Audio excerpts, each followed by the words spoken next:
Kisah Petani Mangga Kaya Raya yang Rendah Hati episode ke-21.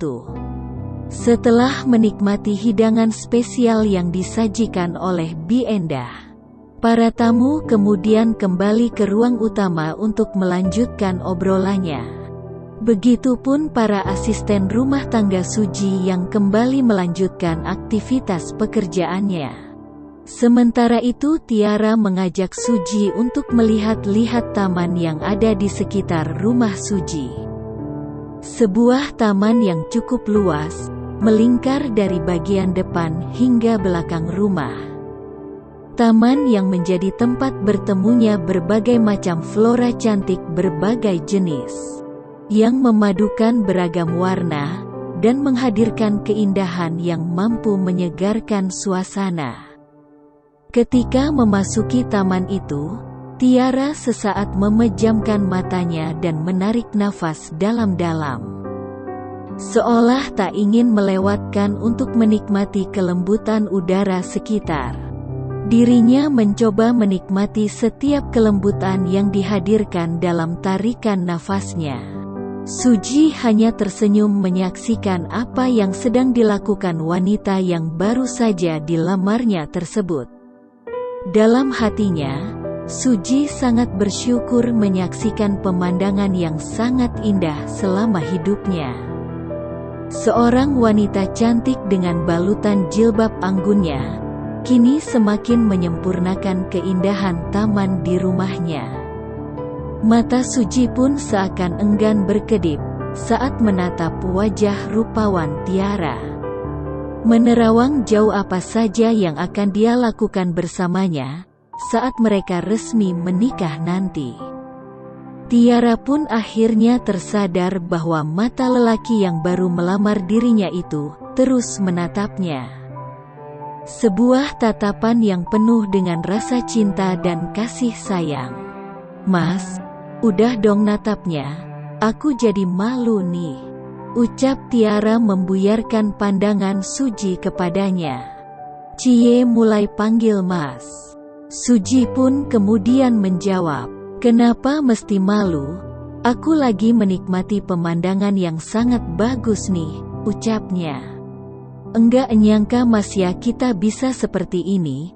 Pasti temen kita di kampus pada ketawa kalau mereka tahu Mas udah ngelamar aku," ucap Tiara. "Ya kita lihat aja nanti," jawab Suji singkat ke Tiara sambil terus memandang wajahnya. "Lagian Mas main ngelamar aja anak orang, padahal kita jadian aja belum. Kita mau jalan aja untuk makan malam kemarin malah enggak jadi, karena Mas kecelakaan.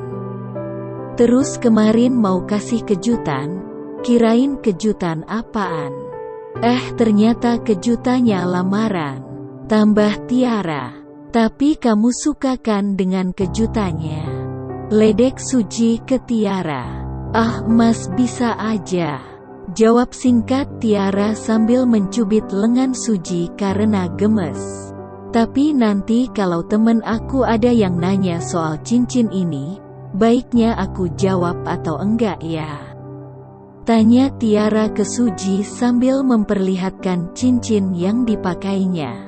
"Menurut kamu gimana?" Suji bertanya balik ke Tiara. "Aku rahasiain aja ya biar mereka penasaran. Nanti baru kita undang mereka saat hari pernikahan," jawab Tiara dengan ekspresi manja ke Suji. Suji pun kemudian hanya tersenyum lembut usai mendengar jawaban dari Tiara. Mereka berdua pun akhirnya mengintari taman. Tiara mendorong kursi roda Suji untuk menapaki setiap jalan kecil yang ada di sepanjang taman tersebut. Sementara itu Pak Indra masih asik ngobrol dengan Pak Ismail. Begitupun dengan Bu Indra dan Bu Ismail. Pak Ismail membicarakan terkait rencana Suji untuk membantu maskapai terbesar negeri ini agar bisa keluar dari krisis keuangan yang dialaminya. Pak Indra menyimak apa yang disampaikan Pak Ismail dengan serius. baginya keputusan yang akan diambil calon menantunya tersebut tergolong sangat berani. Mengingat para pebisnis sebelumnya yang mencoba untuk terlibat di maskapai tersebut, belum pernah ada yang berhasil. Seluruhnya telah mengalami kerugian yang cukup besar. Jumlahnya bukan hanya miliaran, namun triliunan rupiah. Termasuk juga dengan pemerintah sebagai pemilik saham mayoritas, yang sering menyuntik maskapai tersebut dengan anggaran negara yang cukup besar. Namun jika melihat sepak terjang Suji selama ini, di balik kelembutan dan sikap pendiamnya, Pak Indra memang mengakui kualitas Suji yang tak bisa diragukan.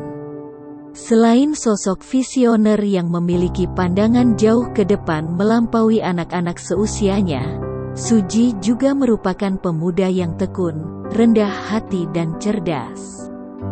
Tak mudah menyerah dalam menghadapi berbagai persoalan yang menghadang saat akan meraih mimpinya. Salah satunya saat Pak Ismail menceritakan tekad Suji, yang saat itu tiba-tiba secara mengejutkan berinvestasi di bisnis teknologi microchip semikonduktor. Terbukti kini Suji mendapatkan keuntungan besar dari investasi bisnis teknologi microchip semikonduktor tersebut. Namun demikian Pak Indra memberikan masukan ke Pak Ismail, agar sebaiknya Suji menyelidiki terlebih dahulu masalah yang paling mendasar dari maskapai tersebut. Sebelum benar-benar nanti Suji membeli 49% sahamnya. Nak Suji ini kan sangat pandai untuk menyamarkan jati dirinya agar tidak diketahui orang lain. Mungkin sebaiknya Pak Ismail memberikan masukan ke Nak Suji, agar dirinya terjun langsung untuk menyelidiki terlebih dahulu, apa yang terjadi di internal maskapai tersebut. Dugaan saya, yang menjadi pangkal persoalan di maskapai itu adalah dari sektor manajemen. Mohon maaf, itu hanya menurut pandangan subjektif saya. Sepanjang saya mengamati pemberitaan selama ini dari berbagai media, mungkin dengan terjun langsung, Nak Suji akan lebih banyak mendapatkan informasi terkait faktor-faktor lain yang menjadi sumber masalah di maskapai tersebut, tambah Pak Indra. Betul Pak, berarti dugaan dari Pak Indra sama dengan saya. Sanggah Pak Ismail sambil mengangguk-anggukan kepalanya secara pelan, yang bertanda dirinya sependapat dengan pandangan dari Pak Indra. Jika Pak Indra dan Pak Ismail tengah membicarakan tentang rencana ekspansi bisnis Suji, berbeda halnya dengan obrolan Bu Indra dan Bu Ismail. Kedua ibu-ibu itu membicarakan tentang spesialnya hidangan makanan yang tersaji di rumah Suji. Mereka berdua bersepakat memberikan nilai 10 dari 10 untuk rasa seluruh hidangan yang disajikan tadi. Mereka pun penasaran dengan sosok koki yang telah meracik semua menunya. Bu, bagaimana kalau kita ke dapur sekarang untuk mencari tahu siapa yang memasak seluruh makanan tadi? Ajak Bu Indra ke Bu Ismail. Hayuh Bu, saya juga penasaran, kok bisa ya masakannya selezat itu? Minumannya juga seger sekali, ces banget di tenggorokan. Jawab Bu Ismail dengan penuh rasa antusias. Keduanya pun secara serempak dengan semangat yang menggelora akhirnya pergi menuju ke dapur. Keduanya memiliki motivasi yang sama, yakni ingin mengetahui siapa sebenarnya sosok koki super handal itu. Dan yang paling penting adalah untuk mengungkap rahasia bumbu yang digunakan sang koki, sehingga seluruh hidangan yang disajikan terasa sangat lezat. Apakah Bu Indra dan Bu Ismail berhasil mengungkap berbagai rahasia di dapur Suji? Dan bagaimana langkah Suji selanjutnya usai berhasil menaklukkan hati Tiara? Simak cerita selanjutnya di kisah petani mangga kaya raya yang rendah hati episode ke-22.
Tresna aku ngarare